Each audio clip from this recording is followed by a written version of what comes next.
Today's unSeminary resource is brought to you by Aware 3. At Aware 3, their goal is to help your church build connections using mobile technology.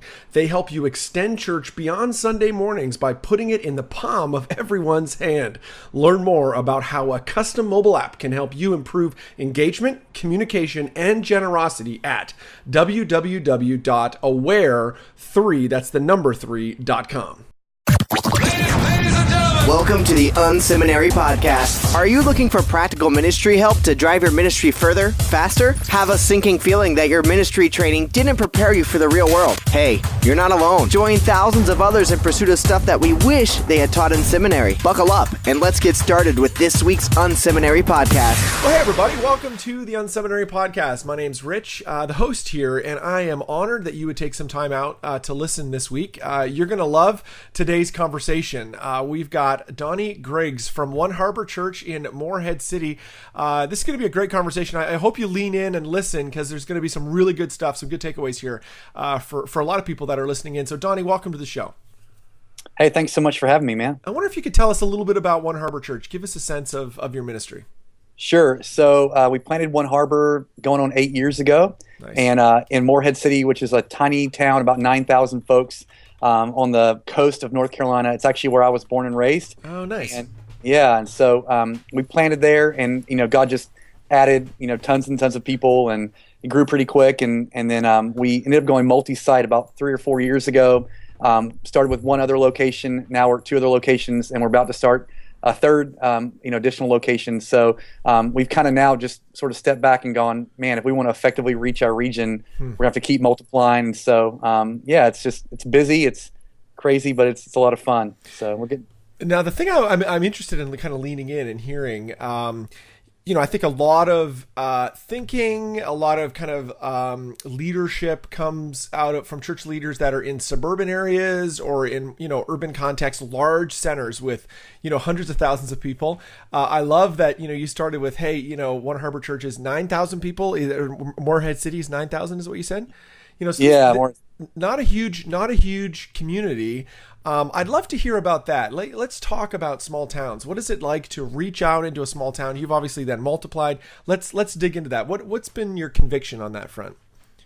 Yeah, I think that's a good way to put it. I think you have to start with like a theological conviction that there's this big God who wants to reach the whole world. He wants to do big things, and even if that's in a small place, he wants to do something big. I'm so thankful for the way that the urban, centers, have been really prioritized for gospel ministry and church planting over the last decade or so. But I feel like maybe for some folks we overswung that pendulum, and we really lost sight of the fact that everywhere needs the gospel, and so that includes small towns. And so I really went into the church plant with a very small view of what God could do, because I thought, hey, we're in a town of 9,000 people. I mean, what could possibly come out of this, And so it was, shamefully, it was me, as well, that was really taken aback along this journey, just seeing, God consistently bring, hundreds and hundreds and hundreds of folks.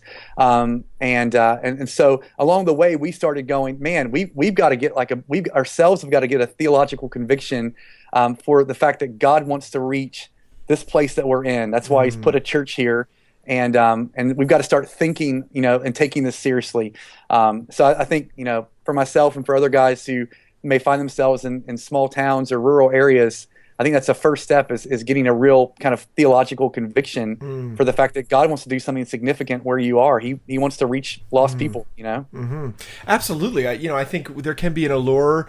I think sometimes we, could be driven by like bigger is better. And we think like, well, we just need to go to the biggest market we can find the most number of people, as opposed to saying, there are a lot of people that live in small towns, and they still are looking for thriving ministries, and obviously a thriving ministry like One Harbor to reach out into that. What's been the give us kind of a bit of that story, the arc over those years as you've kind of planted out from like a size point of view and impact into the various campuses. That what does that look like?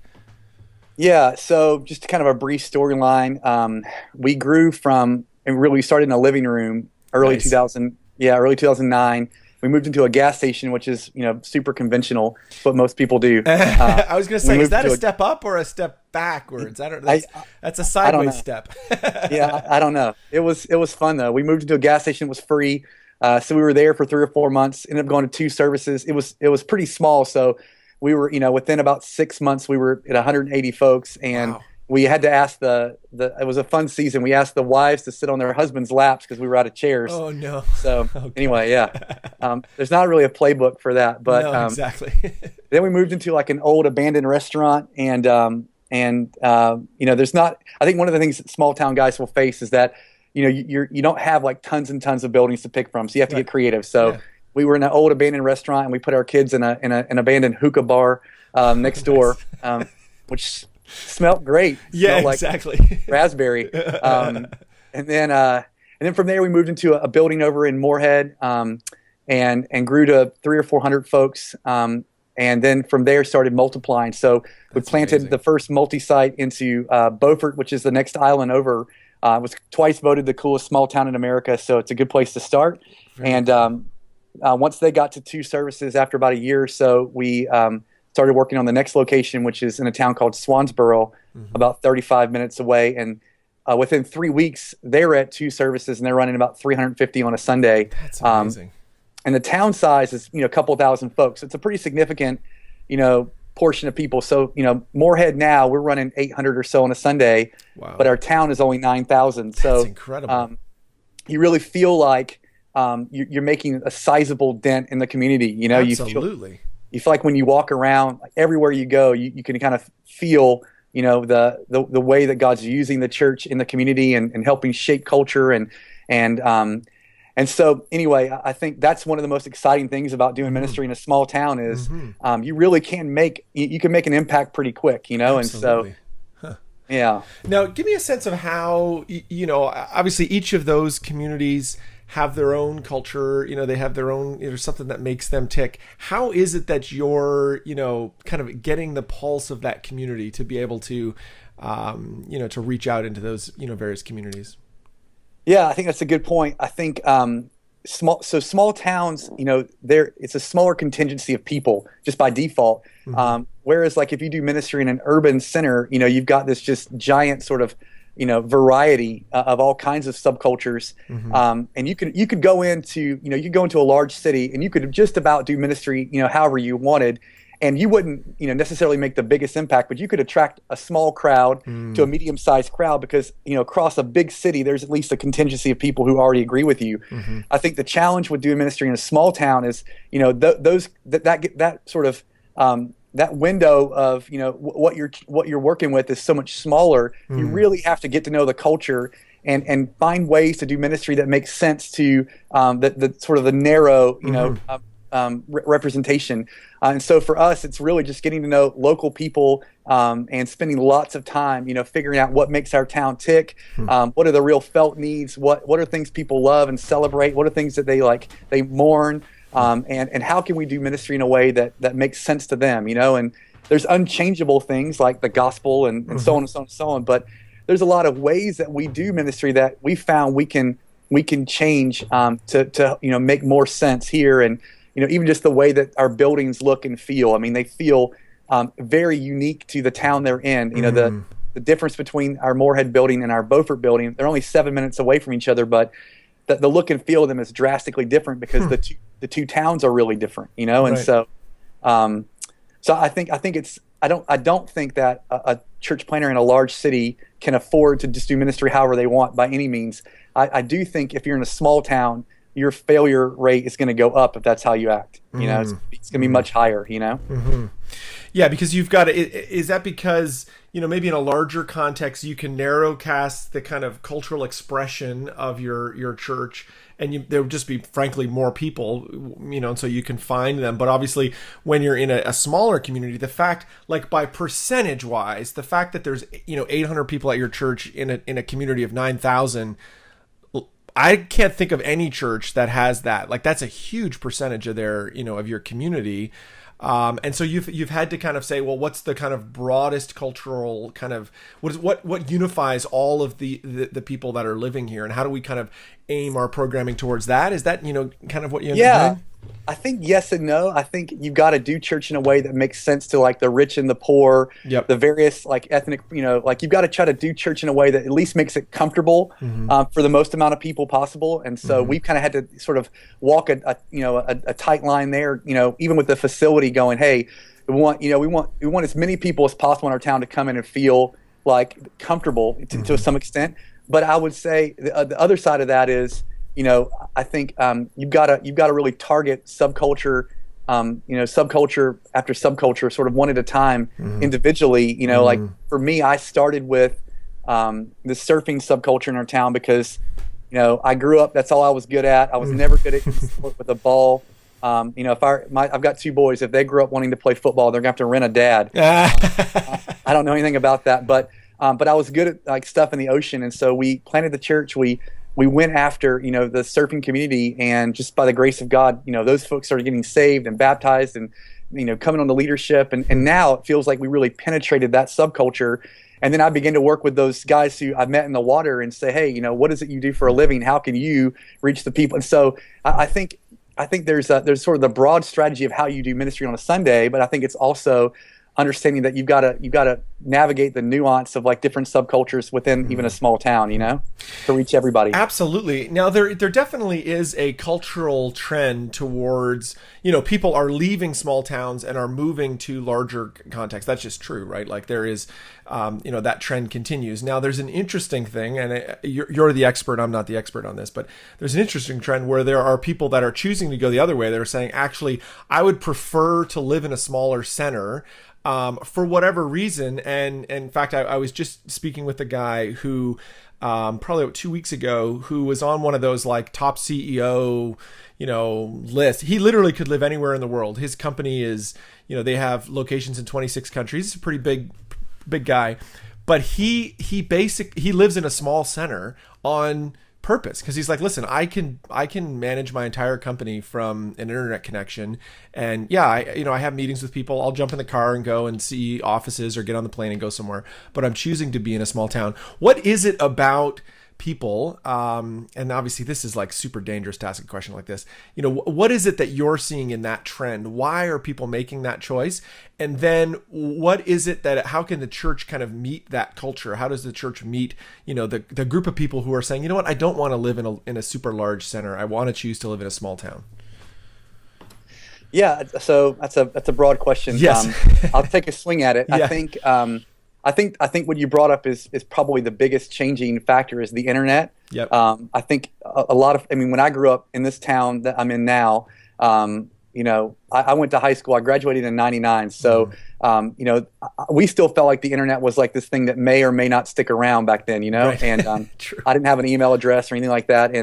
And people just instinctively, there was two groups of people. You either stayed and worked for your family's business, or you left and went to college knowing that you're like hopefully never going to come back except for the holidays, because the jobs and the good restaurants and just good concerts and all this stuff was going to happen in big cities for us, like Raleigh, Durham, that sort of area, whereas now with the internet, really we're finding lots and lots of young professionals are staying here, moving back here, because of that. They can work from anywhere in the world. And also we're finding a lot of folks who, lived in Raleigh, maybe they were an older generation, like my parents' generation, and they owned homes, in Raleigh, and that's where they lived because of business, and they vacationed where I live. More and more of these folks are moving now that they can work from anywhere, and they can live anywhere, and they can live, where they always like to vacation. And a lot of these guys are, getting really excited about there now being a church here that's, that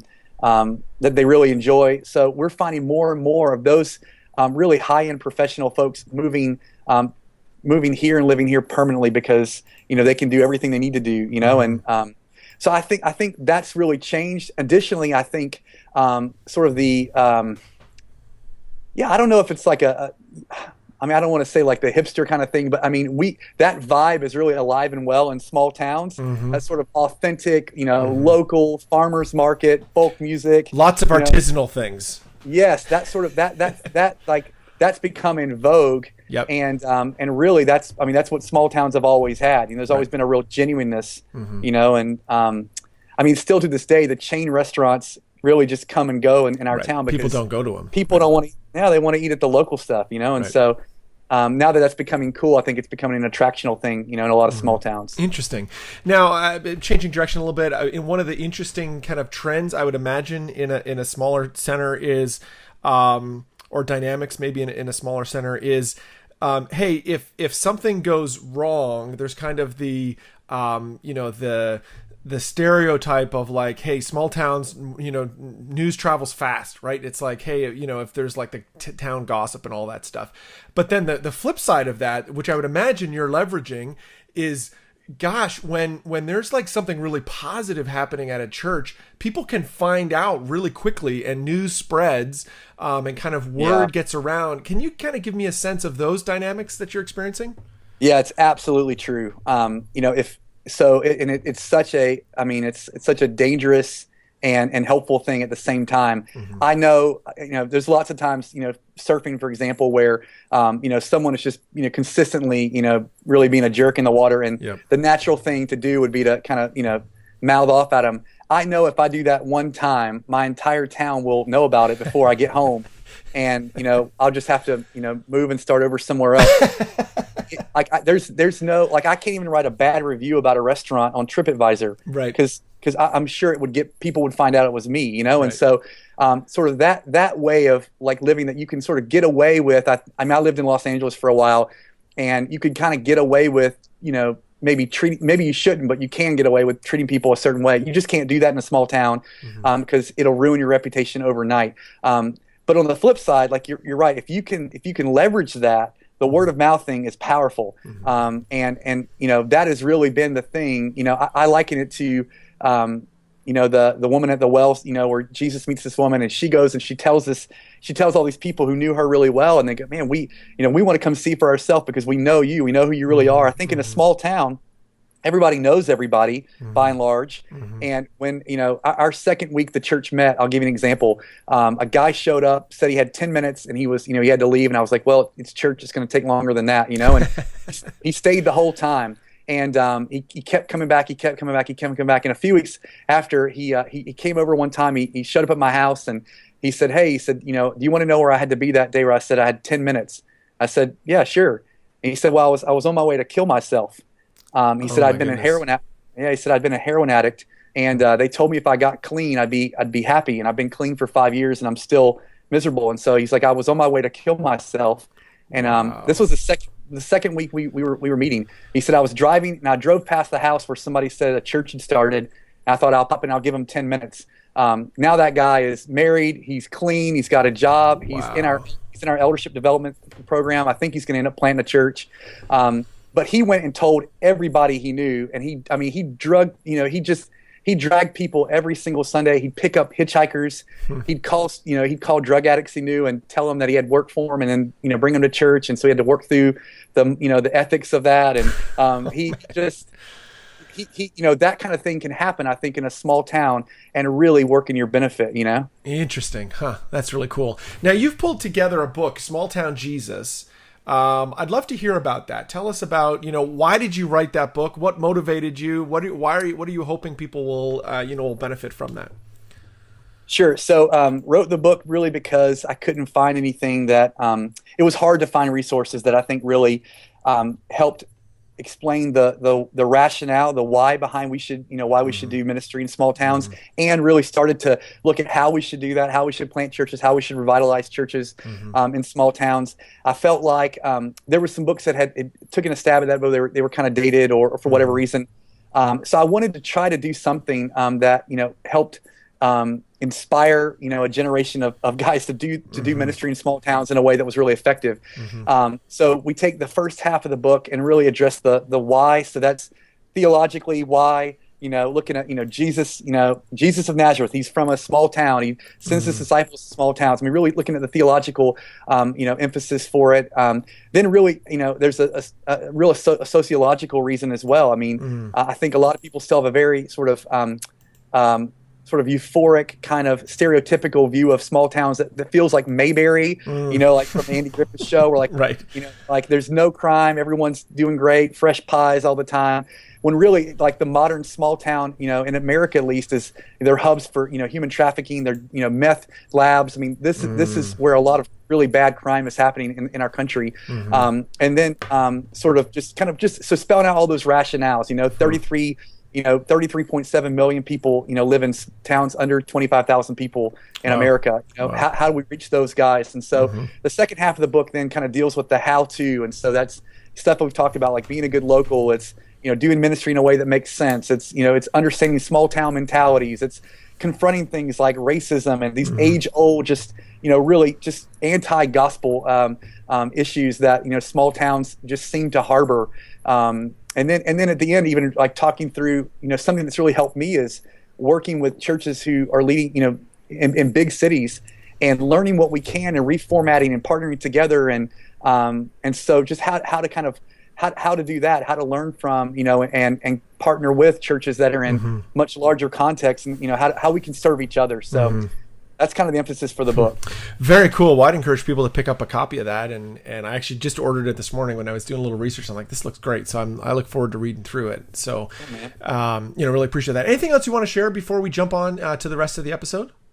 Yeah. So, man, I want to say again how thankful I am for this opportunity, and we're going to continue. I feel like we're at the beginning stages of trying to help with revitalization in small towns and church planting in small towns. So I've got a website, smalltownjesus.com. We've got a blog on there, and we're going to really try to work together and collaborate with other pastors around the country, and hopefully just continue to resource guys. So if you're interested in that kind of stuff, I'd just say check it out. This is the unSeminary podcast. Stuff you wish they taught in seminary. Well, we're going to jump into the lightning round, that part of the episode where we ask similar questions of everybody that's on the show. Super honored to have Donnie Griggs with us today from One Harbor Church. This has been a great conversation today. Donnie, what's an online resource that you're using these days that's helping you out? Man, I'm the worst at this stuff. I'm ashamed to say it's actually my staff is trying to get me to learn Google Docs. So nice. Yeah, I'm pretty bad at all this. So. Okay, well, that's a good place to start. That's good. Nice little collaboration. Good. Yeah. What's a book you've read in the last, I don't know, maybe 6 months to a year that's shaping your thinking or ministry? Yeah. So The Mission of God by Christopher Wright. Man, so I'm a kind of a missions junkie. I've always just loved studying missiology and studying missionaries, and this is I'm on this journey to keep kind of backing up and trying to see the forest and the trees. And I think what he's done in the book is really helping. He's helping do that. He's helping us catch a glimpse of this grand narrative, and it's God's mission and how that works with this on the ground stuff that we're talking about, like in cities and small towns. And so anyway, it's been really good. Very cool. What's another ministry that you're looking at that kind of inspires you these days? Yeah, so actually, it's another church that the first thing that comes to mind. It's a church called Frontline. Okay. That's based in Oklahoma City, and they're multi-site church. And anyway, they're just doing a phenomenal job of engaging culture. There's a military phrase, run to the sound of the guns, where it's they're instructing soldiers to run to where the conflict is, not away from it. And I think as a church planner, it's instinctive for us. It feels like to run away from conflict, kind of put our heads in the sand. I think Frontline is just this church that's doing a phenomenal job of running to the tensions in their city and applying the gospel well and loving the city, and the fruit has just been phenomenal. So we have just learned a ton from them. Really have. Very cool. If you could get 15 minutes with any leader alive today, who would you want to get that with and why? Yeah, Tim Keller, hands down. Oh, nice. Yeah, so for me, what this guy has done to envision a generation of pastors and church planners to engage cities is what I hope to be a part of for small towns. And so I'd love to spend time with him talking about that. That's funny. For folks that are listening in, we actually send these questions out ahead of time so we can go back and forth so we're all prepped. But I normally don't look at that. I go read through everything else. And as you were speaking and as I was reading your stuff, I'm like, man, this guy's like the Tim Keller of small town church guy. So when I read that, I was like, yeah, of course, that's a good, a logical person that you'd want to connect with for sure.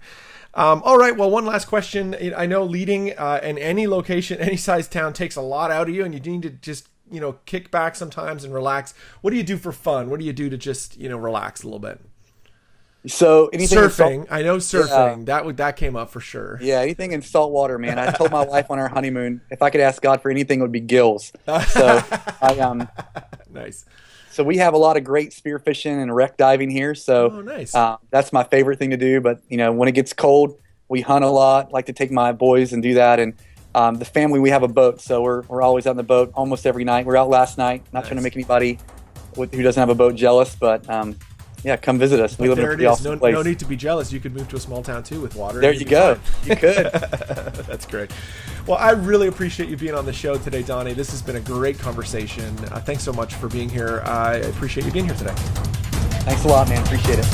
Thank you for tuning in to this week's unSeminary podcast. Don't be shy. We'd love to connect. Check out unSeminary Inbox. You can sign up at unSeminary.com and we'll send you helpful training resources every week. Plus, you'll gain immediate access to our exclusive members area with tons of resources you can use. Connect with Rich on Twitter at Rich Birch or through email, rich@unseminary.com. Don't forget to check out the show notes for this episode at unseminary.com. It includes links to what we talked about today and more. Leave a comment. We'd love to hear from you. Did you enjoy today's episode? Drop by iTunes and leave a review. Thanks again for tuning in to this week's unSeminary podcast. Join us next week when we'll learn more stuff we wish they taught in seminary.